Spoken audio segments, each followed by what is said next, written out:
네, 안녕하세요. 저는 성균관대학교 소프트웨어학과의 고영준 교수입니다. 오늘 우리가 같이 공부하고자 할 내용은 챗GPT란 무엇인가에 대해서 같이 공부를 해보겠습니다. 오늘 강연은 크게 두 가지 파트로 나누어서 우리가 공부를 할 건데요. 첫 번째 파트는 챗GPT란 무엇인가에 대해서 전체적인 소개를 하는 시간을 갖도록 하겠고요. 그리고 두 번째 파트는 챗GPT의 학습 방법, 우리가 기술적으로 어떻게 챗GPT를 만들었는지에 대해서 공부를 해보도록 하겠습니다. 모든 분들이 아시다시피 2024년도 올해 최대 화두는 챗GPT입니다. 밑에 보는 그림과 같이 우리가 어떤 온라인 서비스의 이용자 수가 100만 명을 달성하는 그런 소요 시간을 우리가 확인해 봤을 때 넷플릭스는 3.5년이 걸린 데 반해 우리가 챗GPT는 단 5일 만에 이용자 수 100만 명을 달성하였습니다. 이렇게 굉장히 큰 화두를 몰고 온 챗GPT를 우리가 챗GPT란 무엇인지에 대해서 간단히 정의를 내려보겠습니다. 챗GPT의 그 앞쪽에 챗이라는 게 붙어 있죠. 이런 챗은 우리가 챗봇 할 때 그 챗이고요. 그래서 우리가 일상 언어, 우리가 그 일상적으로 사용하는 대화에 사용하는 일상 언어를 이용해서 정보 검색이라든가 장문이라든가 요약이라든가 소프트웨어 코드 작성까지 다양한 어떤 정보 처리 및 생성 업무를 수행하는 AI 서비스다라고 여러분들이 생각을 해주시면 될 것 같고요. 이러한 챗GPT는 오픈AI라는 회사를 통해서 개발이 되었습니다. 이런 오픈AI는 2015년도에 비영리 AI 연구소로 설립이 되었고요. 2018년도에 GPT 개발에 착수하여 영리기관으로 전환이 되었습니다. 2020년도에 마이크로소프트사의 투자를 받아서 GPT보다 1500 큰 GPT-3를 개발에 성공을 했고요. 이런 GPT-3의 개발 성공에 입어서 달리2라든가 AI 코파일럿이라든가 챗 GPT와 같은 그런 여러 가지 응용 서비스를 개발해 오고 있습니다. 이런 챗GPT는 자연어 처리의 어떤 언어 모델을 기반으로 하고 있고요. 이러한 자연어 처리 언어 모델의 발전의 어떤 양상을 그림으로 표현해 보면 다음과 같습니다. 굉장히 복잡하죠.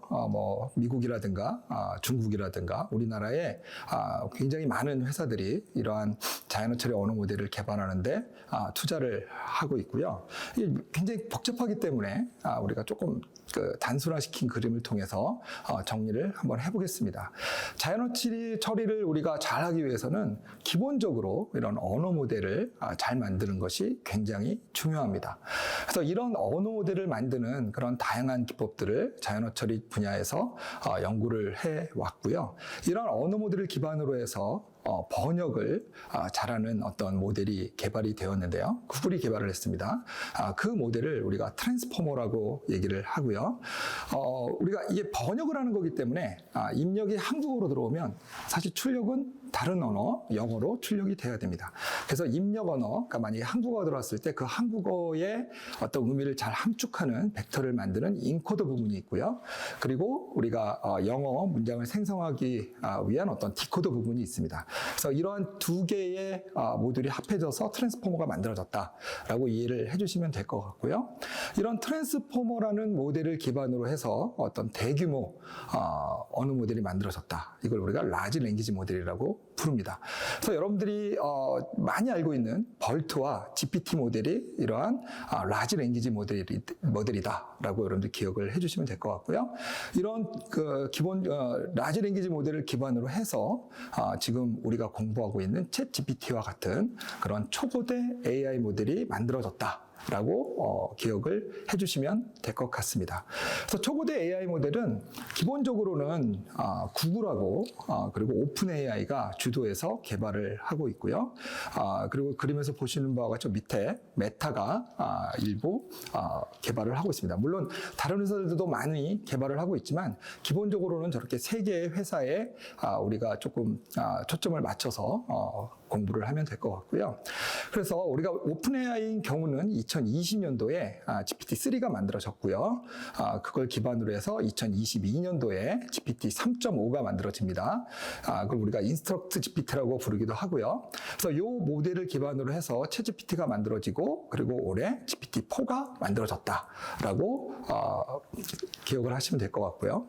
구글의 경우는 우리가 2021년도에 람다라는 모델이 만들어지고요. 그런 다음에 2022년도에 람다2 그리고 이 람다2를 기반으로 해서 지금 올해 바드라는 모델이 만들어져서 서비스를 하고 있습니다.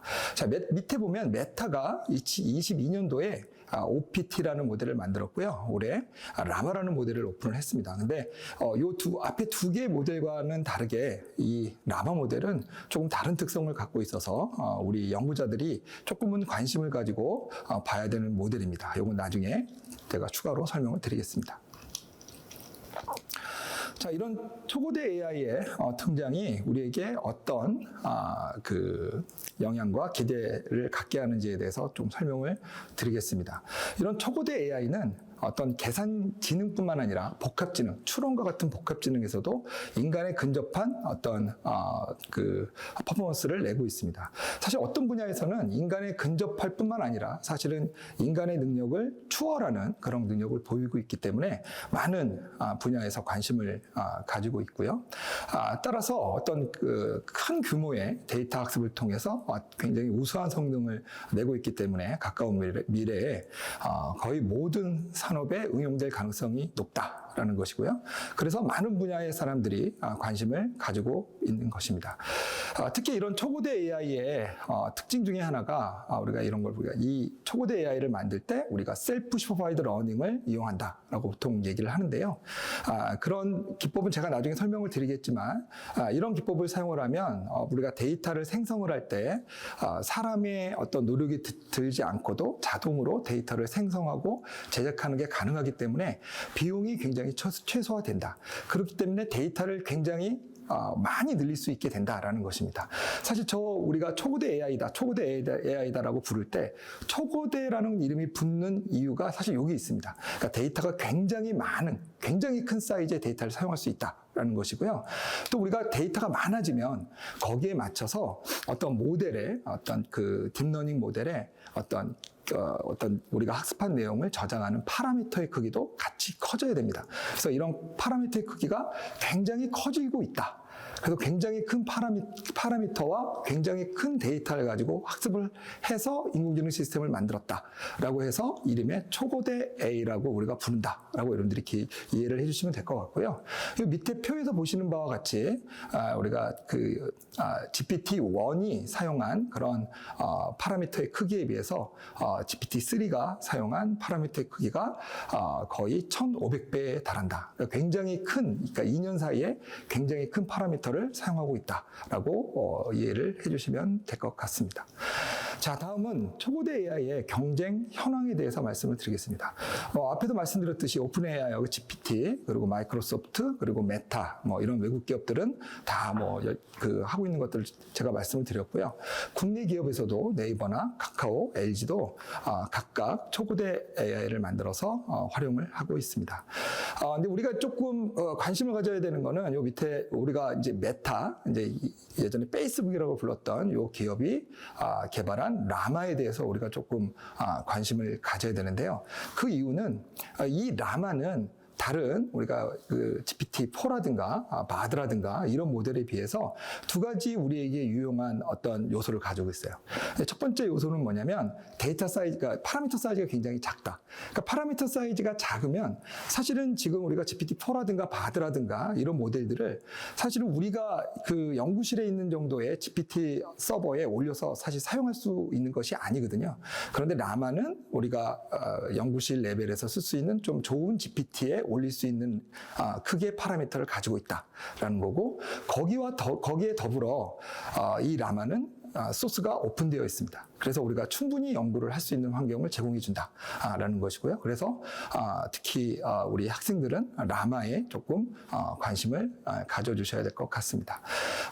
그리고 이런 초고대 AI 모델에서 최신 모델들은 생성 답변의 어떤 오류를 사람이 찾아서 평가 학습하는 어떤 강화 학습 기반의 새로운 학습 기법, 이것을 우리가 RLHF라고 부르는데요. 이런 것들을 적용해서 데이터 편향성과 부정확성을 개선하는 노력들을 하고 있습니다.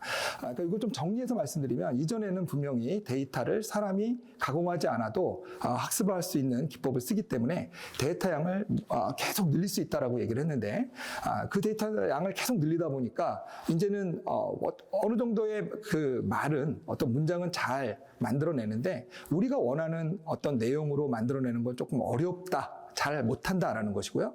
그런 것들을 개선하기 위해서 사람의 어떤 그 피드백을 반영해서 강화학습을 함으로써 조금 더 정확한 아웃풋을 내는 모델로 발전되어 가고 있다. 이렇게 이해를 해주시면 될 것 같습니다. 자, 발전 추이를 좀 보면요. 우리가 파라미터 수는 아까 말씀을 드렸으니까 여러분들 거긴 더 설명을 드릴 필요가 없을 것 같고요.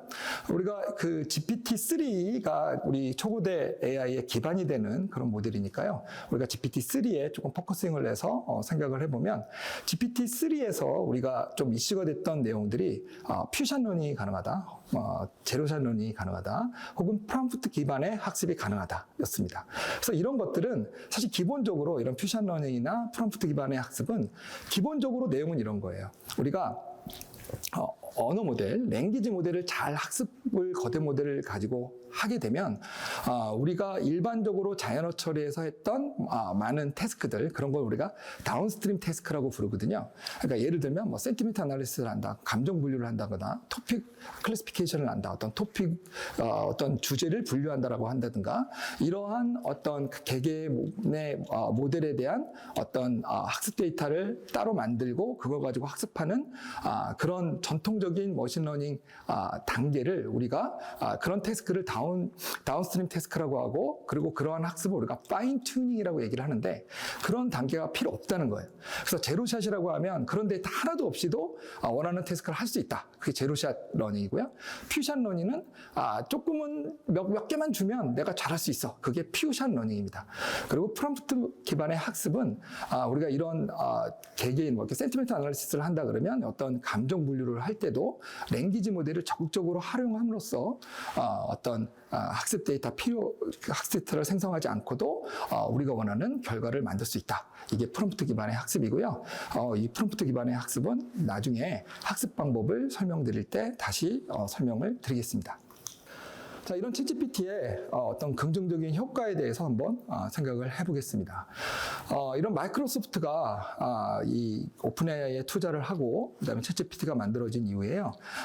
이 모델을 가지고 와서 검색에 특화된 프로메테우스라는 어떤 모델을 만들어서 빙에 탑재를 해서 지금 대화형 검색 서비스를 도입하고 서비스를 지금 여러분들이 사용할 수 있게끔 하고 있습니다.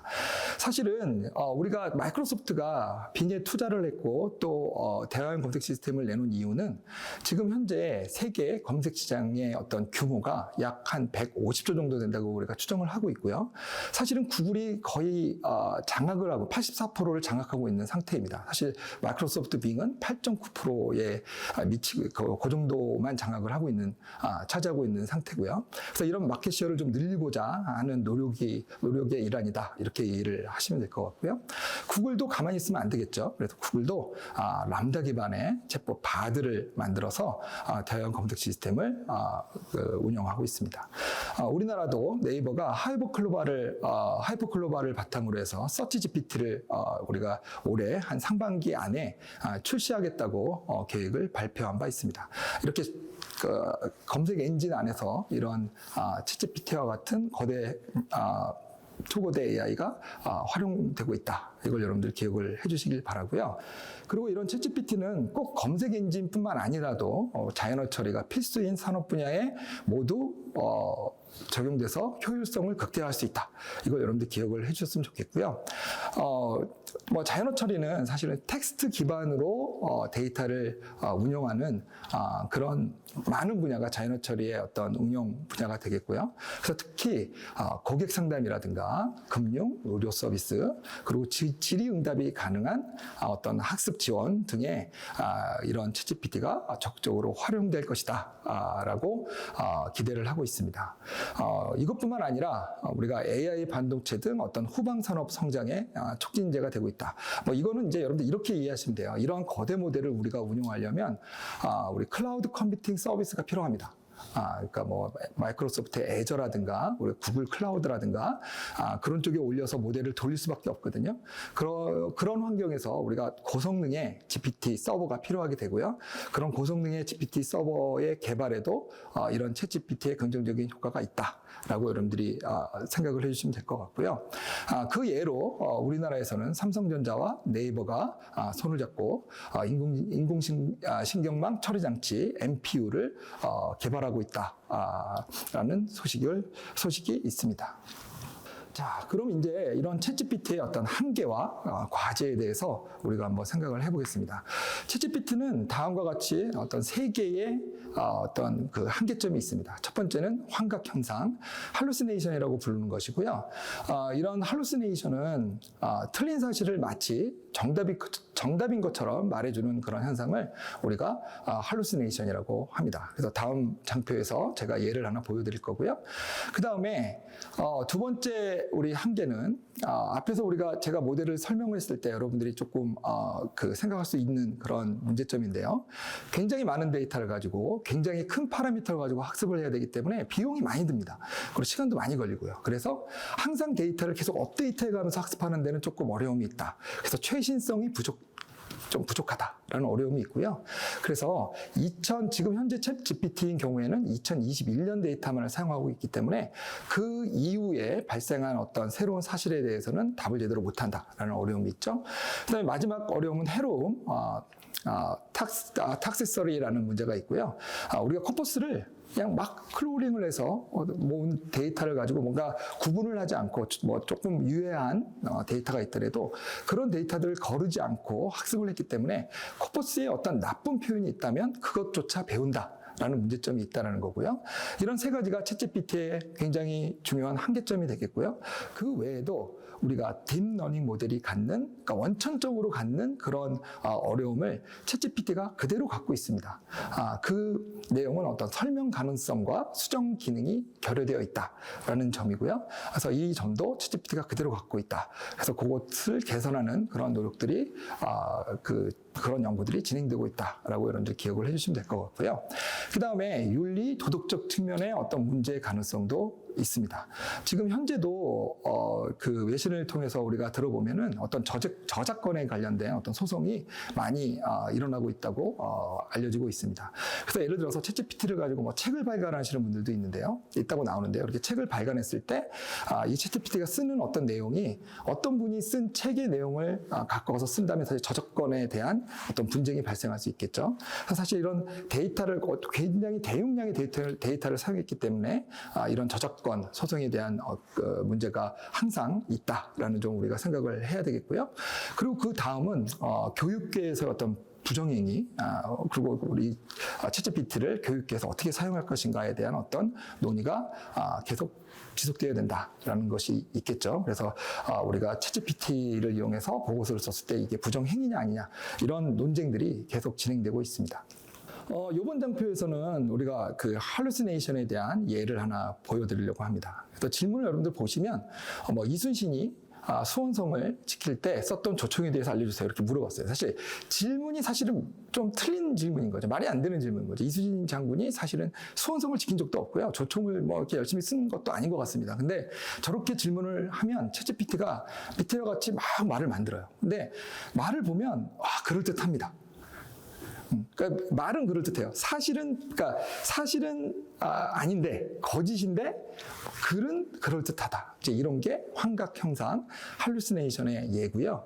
이런 할루시네이션을 개선하기 위한 그런 연구들이 몇 가지 진행이 되고 있습니다. 그래서 그런 어떤 개선 방향의 연구 포인트에 대해서 두 가지만 제가 소개를 시켜드리고, 챗GPT의 소개, 우리 오늘 강연의 어떤 반에 해당되는 내용을 좀 마무리를 하려고 하는데요. 첫 번째 개선 방향은 검색 엔진의 활용입니다. 검색 엔진의 활용이라는 것은 무엇이냐면, 여기 그림에서 보시는 바와 같이 오른쪽에 이제 라지 랭귀지 모델이 있죠.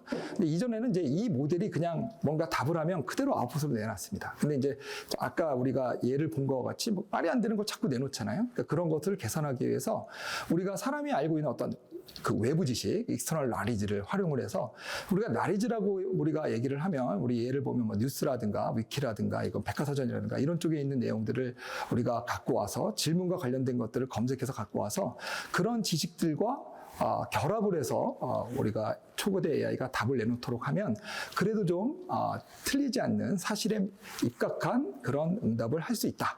이게 이제 첫 번째 연구 방향이 되겠고요.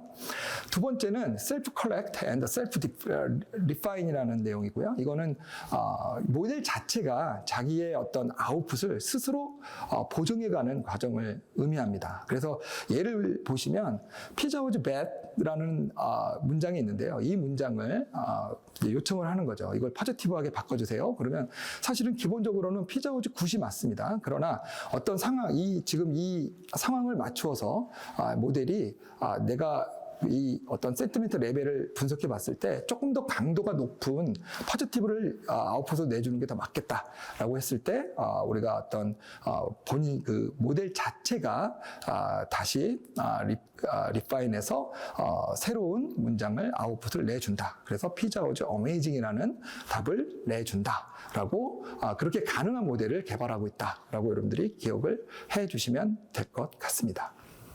자, 이 다음으로는 우리가 챗GPT의 학습 방법에 대해서 우리가 한번 공부를 해 보도록 하겠습니다. 우리가 챗GPT의 학습 방법을 우리가 공부를 할 때 우리가 그 컴퓨터학의 굉장히 기초 혹은 인공지능의 기초부터 한번 우리가 살펴보려고 하는데요. 인공지능이 다른 시스템에 비해서 조금 가장 큰 다른 점이 뭐냐라고 얘기를 했을 때 우리가 월드 나리지를 우리가 활용을 해야 된다. 그러니까 세상의 모든 지식을 활용해야지만, 사실 여러분들 머리에, 그러니까 여러분들 모든 머리에 사실은 개개인에 맞는 월드 나리지가 다 들어있는 거거든요. 그래서 이런 인간과 같은 시스템을 만들기 위해서는 어떤 월드 나리지를 표현하고 활용할 수 있는 그런 컴퓨터를 만들어야 된다라는 그런 요구사항이 가장 인공지능의 기본적인 요구사항입니다. 자, 이런 월드 나리지를 표현하고 활용하기 위해서 인간은 요 그림에 보면 왼쪽을 보시면 되는데요. 인간은 심벌이라는 것을 활용해 왔습니다. 그러니까 심벌이라는 게 이제 언어를 얘기하는 거고요. 랭귀지를 활용해 왔고요. 이런 랭귀지는 기본적으로 알파벳을 조합해서 워드를 만들었고요. 그래서 워드를 이용해서 어떤 의미와 매핑을 했죠. 그러니까 의미라는 것은 어떤 월드 날리지, 어떤 오브젝트라고 생각하셔도 되고 액션이라고 생각하셔도 되고요. 그리고 이런 워드가 합해져서 센텐스가 만들어졌고요. 그런데 불행히도 사실 컴퓨터는 이러한 심벌을 잘 다룰 수 없습니다. 그러니까 우리가 컴퓨터는 여러분들 아시는 바와 같이 숫자, 뉴메리컬 밸류만을 다룰 수 있게 되고요. 그래서 우리가 우리가 알파벳이 워드가 되고 센텐스가 된 것과 같이 넘버가 벡터가 되고, 그리고 벡터가 모여서 또 매트릭스가 되고, 이런 단계를 거쳐서 어떤 의미를 표현해 왔다. 라는 것이고요. 기본적으로 어떤 워드 나리지, 어떤 의미의 가장 기본적인 단계를 우리가 사람인 경우에 워드라고 했을 때 어떤 컴퓨터의 어떤 의미를 갖는 가장 작은 단위를 우리가 벡터라고 생각을 할 수 있습니다. 그러면 우리가 컴퓨터가 어떠한 월드 나리지를 갖게 하기 위해서 우리가 어떤 오브젝트를 어떠한 벡터 레프레젠테이션으로 어떻게 표현을 할 것인가가 우리 인공지능 시스템에서 굉장히 중요하게 됩니다. 그러니까 인공지능 시스템의 인풋으로서 어떤 단어들을 어떤 벡터 레프레젠테이션으로 어떻게 잘 표현을 하느냐, 그렇게 해서 어떤 컴퓨터가 이 벡터 레프레젠테이션을 이용을 해서 연산해서 원하는 결과를 만들어내느냐가 상당히 중요하게 된다. 라고 여러분들 기억을 해주시고요. 그래서 우리가 이제 컴퓨터가 어떻게 인간의 어떤 단어를 어떻게 벡터 레프레젠테이션으로 표현하는지에 대해서 제가 같이 공부를 해 보겠습니다. 자, 근데 우리가 벡터 레프레젠테이션을 만들 때 여기 요 장표를 보시면 여기 개와 독하고 이제 그 고양이가 있죠, 캣이 있죠. 우리가 사람은 이런 개와 고양이를 이렇게 독, 캣 혹은 한국말로는 개와 고양이 이렇게 표현을 한다는 것이고요. 그래서 이런 것들을 우리가 이런 오브젝트들을 언어로 표현을 하고 또 예를 들어서 만약에 이 개와 고양이를 구분해 보세요. 그러면 사람들은 이런 또 다시 워드를 통해서 구분을 많이 해요. 그래서 뭐 귀 사이즈는 크다 작다, 그리고 뭐 그 털의 색깔은 브라운이다 그레이다, 뭐 입의 크기는 크다 작다, 뭐 이런 식으로 구분을 하고요. 그런데 이런 이걸 우리가 이런 워드들을 어떻게든 벡터 레프레젠테이션으로 만들어야 되는데 이전의 머신러닝의 기법에서는 이런 벡터 레프레젠테이션을 우리가 그 사람이 어떤 전문가가 이 벡터의 각각의 디멘전은 무엇이고 각각의 디멘전에 어떤 수치값을 넣어서 표현하겠다라는 것을 사람이 다 만들었다라는 것이고요. 그런 것을 우리가 피처 엔지니어링이다라고 불렀습니다. 그런데 우리가 이제 딥러닝으로 넘어오면서부터는 이런 것들을 이제 우리가 처리해야 되는 단어의 수도 많아지고 해서 우리가 이것들을 사람이 다 할 수 없겠다. 그래서 어떻게 하면 자동으로 만들어낼 것인가에 대해서 연구가 많이 진행되고 있는 것이고요. 우리가 기본적으로는 여기 써 있는 바와 같이 프리트레이닝을 이용해서 어떤 단어에 대한 벡터 레프레젠테이션을 자동으로 만들어낸다 라고 여러분들이 기억을 해주시면 될 것 같습니다. 자, 그러면 여러분들 이제 머릿속에 어떤 오브젝트에 대해서 혹은 어떤 단어에 대해서 벡터 레프레젠테이션을 자동으로 어떻게 하면 만들어낼 것인가에 대해서 이제 공부를 좀 해볼 건데요.